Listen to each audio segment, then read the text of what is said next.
আলেম তো দুই শ্রেণী, যাদের কাছে রাসূলুল্লাহ সাল্লাল্লাহু আলাইহি ওয়াসাল্লামের ইজ্জত থাকার কারণে ইমাম গাজ্জালি হয়েছেন, যাদের কাছে রাসূলুল্লাহ সাল্লাল্লাহু আলাইহি ওয়াসাল্লামের সম্মান থাকার কারণে মুজাদ্দিদ আল-ফাসানি হয়েছেন, যাদের কাছে রাসূলুল্লাহ সাল্লাল্লাহু আলাইহি ওয়াসাল্লামের সম্মান থাকার কারণে আব্দুল হক মুহাদ্দিস দেহলভী হয়েছেন, আবার কেউ কেউ তো ইবনে আব্দুল ওয়াহাব নজদিও হয়েছেন। আলেম ভাই কয়েকদিন আগে দেখলাম তিনি বলল যে রাসূল করিম সাল্লাল্লাহু আলাইহি ওয়াসাল্লামের ঘাম মোবারক, রাসূল করিম সাল্লাল্লাহু আলাইহি ওয়াসাল্লামের অজুর পানি, রাসূল করিম সাল্লাল্লাহু আলাইহি ওয়াসাল্লামের চুল মুবারক, এগুলো কি কোনো আলোচনার বিষয়? তো আলেম তো দুই শ্রেণী, যার কাছে রাসূলুল্লাহ সাল্লাল্লাহু আলাইহি ওয়াসাল্লামের আজমত আছে, যার কাছে রাসূলুল্লাহ সাল্লাল্লাহু আলাইহি ওয়াসাল্লামের সম্মান আছে। আলেম তো ওই শ্রেণী যাদের কাছে রাসূলুল্লাহ সাল্লাল্লাহু আলাইহি ওয়াসাল্লামের ইজ্জত থাকার কারণে ইমাম গাজ্জালি হয়েছেন, যাদের কাছে রাসূলুল্লাহ সাল্লাল্লাহু আলাইহি ওয়াসাল্লামের সম্মান থাকার কারণে মুজাদ্দিদ আল-ফাসানি হয়েছেন, যাদের কাছে রাসূলুল্লাহ সাল্লাল্লাহু আলাইহি ওয়াসাল্লামের সম্মান থাকার কারণে আব্দুল হক মুহাদ্দিস দেহলভী হয়েছেন, আবার কেউ কেউ তো ইবনে আব্দুল ওয়াহাব নজদিও হয়েছেন। কথা বলেন না কেন? আমার খুব দুঃখ লেগেছে যে ওই আলেমটা কিভাবে বলল যে রাসূলুল্লাহ সাল্লাল্লাহু আলাইহি ওয়াসাল্লামের গাম মোবারক, চুল মোবারক, এই রকমের রাসূলুল্লাহ সাল্লাল্লাহু আলাইহি ওয়াসাল্লামের অজুর পানি নিয়ে সাহাবায়ে কেরামগণ যে কারাকারি করতেন, এগুলো আলোচনার বিষয় না, এগুলো আলোচনা করা যাবে না। কেন রে ভাই করা যাবে না? রাসূলুল্লাহ সাল্লাল্লাহু আলাইহি ওয়াসাল্লামের মুজিজা শুনে, রাসূলুল্লাহ সাল্লাল্লাহু আলাইহি ওয়াসাল্লামের শান মান ইজ্জত শুনে যদি আপনার মনের মধ্যে আনন্দের হিল্লোল বয়ে যায়, তাহলে আপনার ভিতরে নূর ঢুকবে। কথা বলেন না কেন? আর যদি ভালো না লাগে, যদি আপনার মনের মধ্যে আনন্দের হিল্লোল না বয়ে যায় রাসূলুল্লাহ সাল্লাল্লাহু আলাইহি ওয়াসাল্লামের শান মান শুনে, আমি বলবো আপনার হৃদয়ের মধ্যে মুনাফিকি ঢুকেছে, কপটতা ঢুকেছে, এই সিনা নিয়ে আপনি ইলম অর্জন করতে পারবেন না। রাসূলুল্লাহ সাল্লাল্লাহু আলাইহি ওয়াসাল্লামের জীবনের এমন কোন পার্ট আছে যেটা আলোচনা করা যাবে না?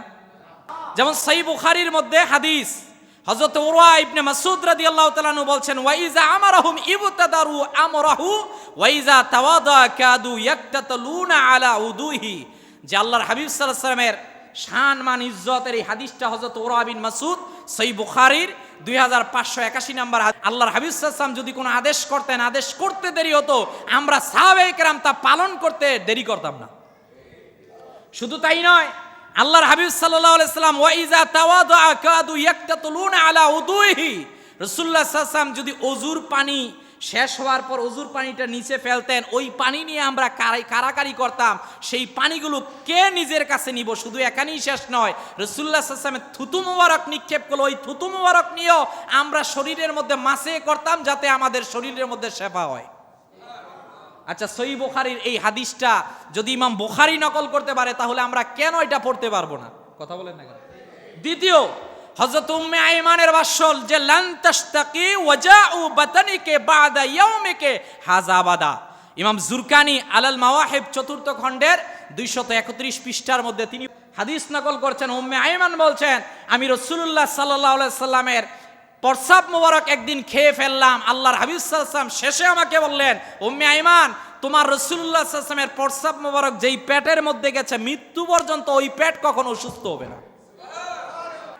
এই রকমের অসংখ্য হাদিস, যে হাদিসগুলো আল্লাহর হাবিব সাল্লাল্লাহু আলাইহি ওয়াসাল্লামের শানের মুজিজার ক্ষেত্রে। এখন আপনি যদি বলেন আমি তলেবে ইলম, আমি জ্ঞান শিক্ষা করতেছি না, আমার এই সমস্ত হাদিস প্রয়োজন না, আমি বলবো ভাই আপনার ভিতরে নেফাকি ঢুকেছে, আপনি আগে অন্তরটা ক্লিয়ার করেন, তারপর তলেবে ইলমের কাতারে দাঁড়ান, রাসূলুল্লাহর আজমতকে সামনে নেন, দেখবেন আপনার ভিতরে নূর ঢুকেছে, আপনার সিনায় নূর ঢুকেছে, ওই সিনার নূরের মধ্যে আপনি ইলমে লাদুনি পাবেন, এছাড়া আপনি ইলমে লাদুনি কখনো পাবেন না।